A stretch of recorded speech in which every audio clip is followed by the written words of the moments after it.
Sempat kabur ke Bangka Belitung, DPO kasus pencurian tabung gas 3 kg di pangkalan gas yang ada di Rusun Blok 17 Lantai 1, Kelurahan 24 Ilir, Kecamatan Bukit Kecil, Palembang pada 8 Juni 2020 lalu diringkus. Tersangka Abdurrahman Saputra alias Abdul, warga Rusun Blok 6 Lantai 4 Kecamatan Bukit Kecil, Palembang, ditangkap saat kembali lagi ke kota Palembang. Tersangka tertangkap setelah rekannya sudah lebih dahulu ditangkap. Para tersangka melakukan pencurian di salah satu pangkalan gas dengan membawa 18 tabung gas dan uang tunai sebesar Rp200.000. Ini dia DPO sebenarnya, kasus 363. Kejadiannya sudah agak lama, dia sempat larikan diri ke Bangka, informasi dari pelaku.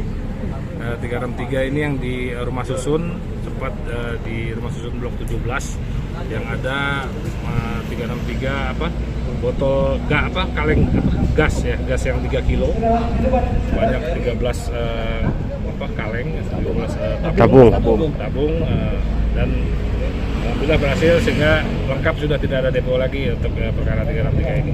Karena kejahatannya itu, tersangka terancam hukuman di atas 5 tahun penjara. Yudi Kiswanto, Kompas TV, Palembang, Sumatera Selatan.